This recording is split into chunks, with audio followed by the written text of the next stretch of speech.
The barking wouldn't stop, loud, desperate, and unlike anything the family had ever heard. When they rushed into the woods behind the house, they couldn't believe what their German shepherd had found. It was supposed to be an ordinary evening. Rain fell in heavy sheets, drumming on the windows of the secluded house nestled deep along the forest's edge.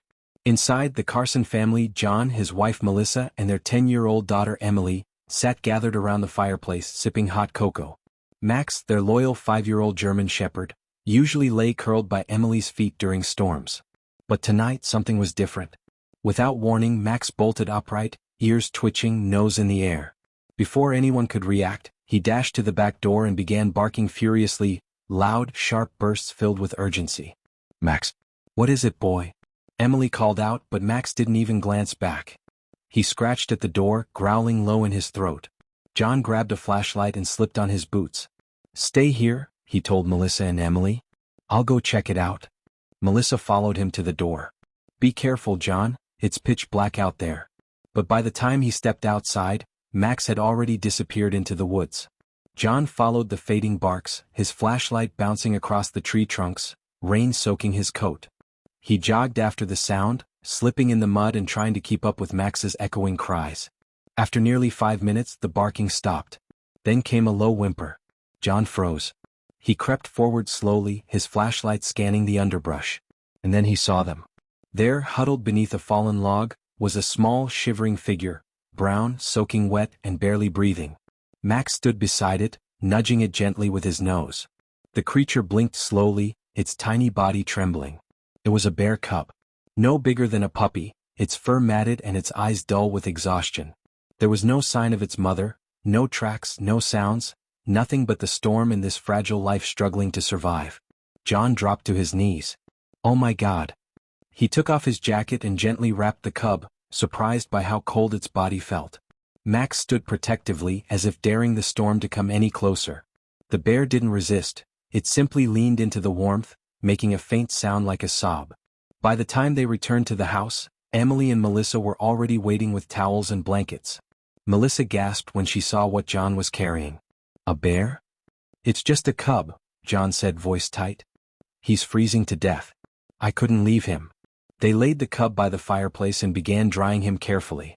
Emily sat nearby, wide-eyed and silent, watching every movement. Max didn't leave the cub's side. They named him Cody after Kodiak Island, though they weren't sure what type of bear he was. Melissa called the local wildlife authorities, but the response was disheartening. A recent storm had caused flooding across the county, and resources were stretched thin. They were told to let nature take its course, or if they insisted, drive the cub to a distant sanctuary in 3 days. 3 days. That's all the time they had. "We'll keep him warm and fed," Melissa said gently. "Just until someone can take over." John nodded, though concern lingered in his eyes. "We need to make sure he doesn't imprint too hard on us. He's still a wild animal." But Cody wasn't paying attention to anyone except Max. Wherever Max went, Cody followed. If Max drank water, Cody tried too, sloppily. If Max barked, Cody squeaked. At night, he curled up right beside Max, their fur intertwined in a circle of warmth and safety. On the second morning, the family awoke to the sight of Max and Cody on the porch. Max was sitting upright, watching the forest.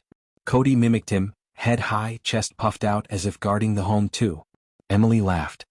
"He thinks Max is his big brother." And in a way he was. Over the next 2 days the bond deepened. Cody's strength returned quickly, bears grow fast, and by the 3rd day he was waddling confidently around the house, pawing at toys and trying to chew on Emily's shoes. Yet no matter what he did, Max never left him. When Cody growled at the vacuum cleaner, Max stood between them calmly until the bear backed down. When Cody tumbled while trying to chase a ball, Max would walk over and nudge him back to his feet. There was one particularly heart-melting moment that the family never forgot. It was just after dusk. Emily was playing fetch with Max in the backyard and Cody sat watching, confused. Max darted after a tennis ball and returned it to Emily, wagging his tail. Then Cody tried. The cub picked up the ball in his mouth, clumsy but determined. He stumbled toward Emily, dropped the ball at her feet and looked up, eyes shining. It was the first time Emily hugged him. But despite the joy, an invisible clock ticked in the background. The authorities had called that morning. A transport vehicle would arrive by sunset tomorrow. Cody would have to go. The family tried to keep things normal that night, but everyone felt it. Emily didn't eat. Max paced by the door. Cody seemed restless too. He wouldn't sleep in his blanket nest.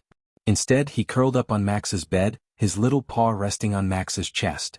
The next morning, John packed a small crate with Cody's blanket and a few toys. He didn't say anything. No one did. As sunset approached, Max grew agitated. He kept nudging Cody, then standing by the back door.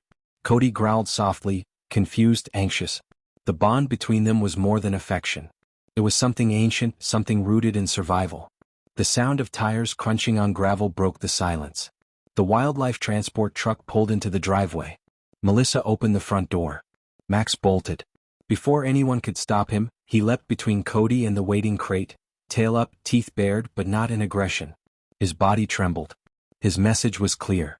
You're not taking him. Cody pressed against Max, whining softly. The transporter stepped back. Is he protecting the cub? John stared at the two of them, heart pounding. No. He's protecting his brother. And in that moment, everything changed. Max stood in front of the cub, growling low, not in threat but in protection. The message was clear. They were a pack now. The transporter froze, glancing from Max to the bundled-up cub behind him. He's never acted like this before, the man muttered. That's not aggression, that's loyalty. John stepped forward cautiously. He thinks Cody's his family. The transporter hesitated, then took out his phone. Let me call my supervisor. 30 minutes later, after heated conversations and firm pleas from the Carsons, the call ended with an unexpected compromise. The cub could stay. But only under one condition. Cody would be classified as a semi-wild foster, a rare designation. The family had to commit to raising him under strict guidelines, with outdoor enclosures, limited public contact, and regular check-ins from wildlife experts. The goal, to prepare Cody for the wild without fully domesticating him. John agreed without hesitation. Melissa looked at Max and Cody curled up beside each other and simply nodded. From that moment, everything changed. Over the following months, Cody flourished.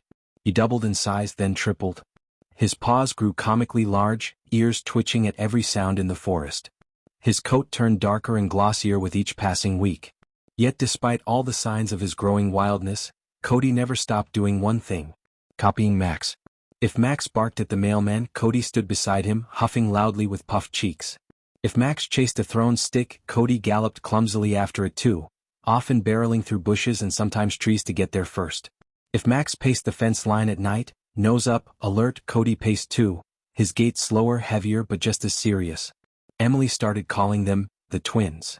One morning, Melissa caught the pair sitting on the porch side by side, staring solemnly into the forest. Max's ears twitched. Cody mimicked the twitch. Melissa took a photo. It became the family's favorite image. As the seasons passed, life settled into a rhythm. Cody spent most days outside, lounging under trees or wrestling playfully with Max. At night, he returned to the covered pen the family had built, a spacious outdoor structure filled with branches, a pond, and a small den. It was designed to replicate the wild, but with comfort. Emily often sat near the pen's edge, reading aloud to him as Max curled beside her. Cody never understood the words, but he listened all the same. There were surreal moments too, ones that made them laugh and others that left them speechless. Like when Cody climbed into the back seat of the car, mimicking Max, and tried to wear Emily's bike helmet. Or when he stood on his hind legs to catch falling snowflakes beside Max during the first snowfall. Or the day he swam in the pond, caught a fish with surprising skill, and proudly presented it to Max as if saying, "I can guard the pack too." But as Cody grew larger, nearly the size of John's torso by spring, something else began to shift. Some nights he wouldn't return to the enclosure. They would find him in the morning by the forest edge, his fur wet with dew, nose twitching at scents beyond their reach. Sometimes they heard him growling softly at something in the woods. Once, John caught sight of him standing motionless, gazing deep into the trees, like something was calling to him. "He's hearing the wild," John said one evening, watching Cody from the porch. "It's starting." Melissa nodded slowly. "He's not just a cub anymore." Max seemed to know it too. He began spending more time beside Cody, not wrestling as much, not chasing, just being. They would sit for hours under the old oak tree in the backyard, leaning into each other, eyes scanning the horizon. Their play slowed. Their moments together became quieter, more affectionate. Max would nuzzle Cody's face, grooming him like a mother would her pup. Cody would lick Max's ears in return. Emily noticed it too. It's like they're saying goodbye. Summer came. Cody was now unmistakably a bear, strong, graceful, powerful. His muscles rippled beneath his coat, his strides longer and more confident. The wildlife officer, during a surprise visit, said simply, "He's ready." But Cody never strayed too far. Not yet. Until one morning he didn't come back. It started like any other day.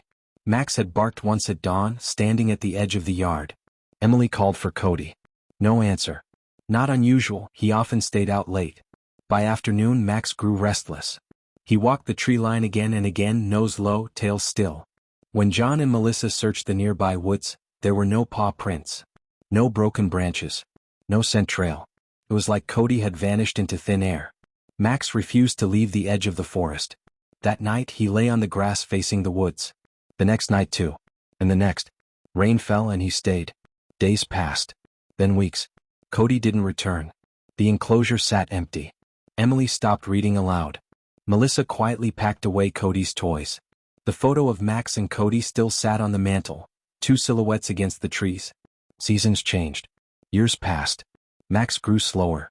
Gray crept into his muzzle. His runs became walks. But every morning he still made the same slow trek to the edge of the woods and sat, watching, waiting, until one ordinary autumn afternoon, nearly 4 years later, something changed. Emily, now a teenager, was raking leaves in the backyard. Melissa stood by the kitchen window drying dishes. John worked in the garage. And Max, old, tired Max, sat on the porch, his ears low, his gaze fixed on the trees. Then, without warning, he stood, ears up, tail stiff, nose in the air. He barked, once loud and sharp. Then again. Then a third time faster. Emily froze. The rake slipped from her hands. Max ran. Not limping, not slow. He ran like he was young again, full sprint, toward the forest, barking frantically. Emily screamed, "Emma? Dad. He's barking again, the same way he did that night." John dropped his tools. Melissa raced out the door. All three of them followed Max into the trees. Leaves crunched. The air felt electric. Something was happening. And then, a low rustling ahead. Max stopped and stared, tail wagging, nose twitching wildly. He barked again, this time higher, urgent and joyful. From beyond the trees, a sound answered. Not a bark. Not a growl. A deep rolling chuff. Heavy footfalls. Then, from the shadows of the pines, a massive figure emerged. Taller than any man, stronger than memory. Cody. Bigger than they remembered. His coat was darker now, gleaming in the golden light. Scars marked his flank. But his eyes hadn't changed. He looked at Max, let out a soft, rumbled huff. And Max ran straight to him. 3 years had passed since Cody vanished, but when Max stood barking at the tree line again, the family's hearts stopped. The last time he barked like that, he had found a frostbitten cub in the snow. Now, with his back arched and ears alert, his deep bark echoed with urgency, not fear, not aggression, but recognition. Emily dropped the groceries on the porch. "Mom, that's his bark." Melissa was already pulling on boots, heart thundering. "John. It's happening again." Max was already at the forest's edge, nose pressed into the leaves, tail high and tense. The moment Melissa reached him, he bolted into the woods without hesitation. "Max!" she cried, chasing after him. John and Emily were right behind her, stumbling through the underbrush.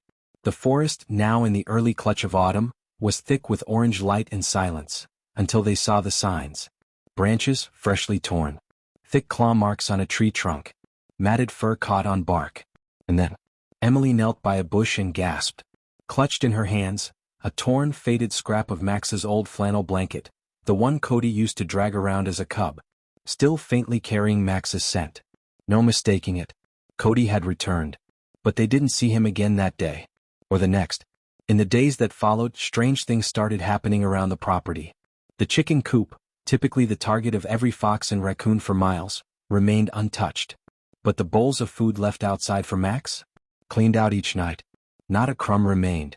Once, John sprinkled flour around the dish. The next morning he found massive paw prints in the white powder, far too large for Max bear-sized. Motion sensor lights on the barn began flickering on at odd hours. At 2:03 a.m., 3:47 a.m., then again just before dawn. They'd rush out, only to find nothing but rustling bushes and the fading echo of heavy footsteps. "We're being watched," John muttered, standing on the porch one night with a flashlight. But not threatened. Not once. Max never barked at the movements. Instead, every evening he sat at the same spot by the tree line. Not barking. Just watching. His tail wagged slowly, like he was waiting for someone to come closer, but knew they needed time.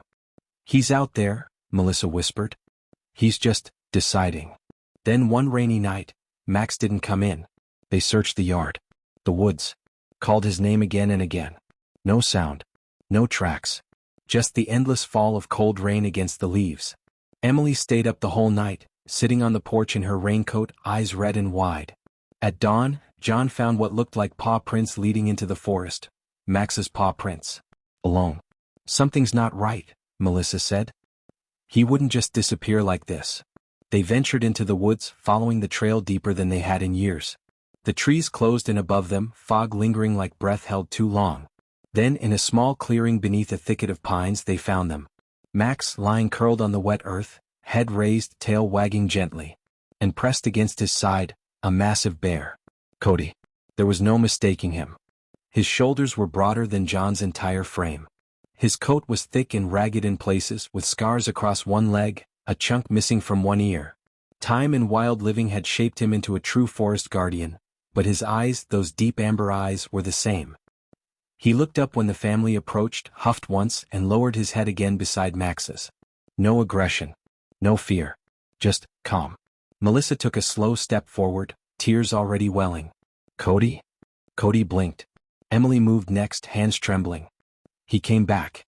Cody raised his head, then looked to the side. From the shadows behind him, two smaller figures emerged, lumbering awkwardly through the brush. Two cubs. Small, curious, and round-bellied. One looked just like Cody as a cub. The other, darker, with lighter markings on its snout. They hesitated only a moment before stumbling over beside Cody and collapsing against his side. The Carsons froze. Cody hadn't just returned. He had brought his family. Max stood, nudged one of the cubs gently, and then sat beside Cody again like nothing had changed. But everything had. "I can't believe it," John whispered. He came back to show us. And he trusts us," Melissa added, voice cracking. "Enough to bring them here." The moment was beautiful. Too beautiful. Because just as John raised his camera to capture the image, a new sound pierced the air. Crack. Sure. Far away. Not from a branch. From a rifle. Cody's ears shot up. The cubs flinched. Max barked loudly, standing in front of them. A second crack. Closer. John dropped the camera. "Hunters." Melissa's heart dropped. "They don't know he's him. They'll think he's just another bear." Emily stepped toward the bears, panic rising. "We have to protect them." Cody stood up now, tall and silent, positioning himself between his cubs and the noise. His eyes locked on John, pleading, calculating. And in that instant it was clear. He needed help. The Carsons had raised a bear who still trusted them. But now they weren't just protecting a memory. They were protecting a wild family. And Cody's return had brought more than joy, it had brought danger. Cody's massive form loomed in the morning light, but when Max nudged him gently, it was like they were cubs again. He grunted softly in return, lowering his head to press his nose to Max's forehead. The air was still, the forest unusually quiet, as if nature itself recognized the sacredness of what was unfolding. The Carsons stood frozen a few feet away, emotions torn between wonder and fear. Cody had brought his family home. But the gunshots the night before meant they didn't have time to bask in reunion. Then Melissa noticed something else. One of the cubs wasn't moving right. It limped badly, favoring one paw, and whimpered every few steps. "Oh no," she whispered, stepping cautiously closer. "John, look at its leg." The fur around the cub's ankle was matted, stained dark. Blood. A trap injury maybe. A twisted joint. It wasn't clear. Cody watched her, unmoving, but made no attempt to stop her. He had brought them here not just out of loyalty, but out of need. He remembered. He trusted. Melissa fell to her knees, her motherly instincts overpowering her fear. "You came for help," she said softly to Cody. "You remembered what we did for you." John pulled out his phone. "We can't call animal control. If they come, they'll take them away. Maybe put them down." "I know someone," Melissa said. "Dr. Vega. She's off the record, works with wildlife rehab. She owes me a favor." That night, under a tarp strung between trees and a makeshift campfire, Dr. Vega arrived. A quiet woman with kind eyes and a serious expression, she examined the injured cub from a distance first, then moved in, slow, deliberate. Cody did not interfere. He sat beside Max the entire time, never blinking but not threatening. Only watching. The cub was sedated gently. A splint, a stitched wound, antibiotics. Dr. Vega worked quickly but carefully, every move whispered and deliberate. No major breaks, she finally said, exhaling. Some torn tissue and a dislocation. It'll heal. This little one's lucky. The Carsons shared a long, silent look. Cody hadn't just found his way back to them. He had placed everything on the line, for his cub. Max lay beside the sedated bear cub all night, watching over it like he had once done for Cody. And Cody stayed beside him, like a mirror image of a memory too old for words but too deep to forget. The days that followed were filled with healing. For the cub, yes, but for everyone else too. Max and Cody slipped back into their old rhythm. They moved like they were young again. Cody still mimicked Max's habits, sometimes carrying sticks, circling the yard like he was on patrol, even barking, or what sounded like it, a deep huff-chuff that startled the chickens and made Emily laugh through her tears. Flashbacks filtered in through those quiet days. Baby Cody dragging Max's blanket through the house. The two of them curled by the fireplace, paw over paw. Max howling when Cody first disappeared. Cody, now grown, watching Max with the same loyalty once shown to him. The cub healed faster than expected. Cody began taking short trips into the woods with his little ones, always returning by sunset. Sometimes they'd stay just beyond the tree line watching. But they always came back. Even as the seasons changed. Even as Max slowed down. Winter crept in again. Max's legs stiffened. He no longer chased butterflies with Emily or ran through leaves. He moved slower, breathed heavier. Yet every morning without fail, Cody would appear, alone or with his cubs, and lay beside him. One frosted morning, the family awoke to find Max didn't rise. Melissa rushed out with a blanket. Emily cried silently, burying her face in Max's thick fur. Cody sat still as stone beside him, nose pressed to Max's shoulder. Then, after a long stillness, he lifted his head to the sky and released a deep, trembling cry. It wasn't angry. It wasn't even sad.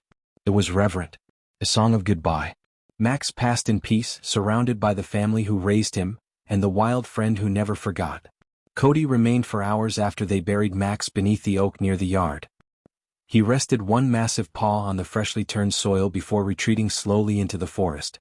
Weeks passed. The house felt quieter. The nights heavier. But the legacy wasn't over. One morning, Emily squealed from the window. "Mom? Dad? Come quick." There in the yard, chasing her new Labrador puppy named Scout, was one of Cody's cubs, the one with the now-healed leg. Scout barked with joy.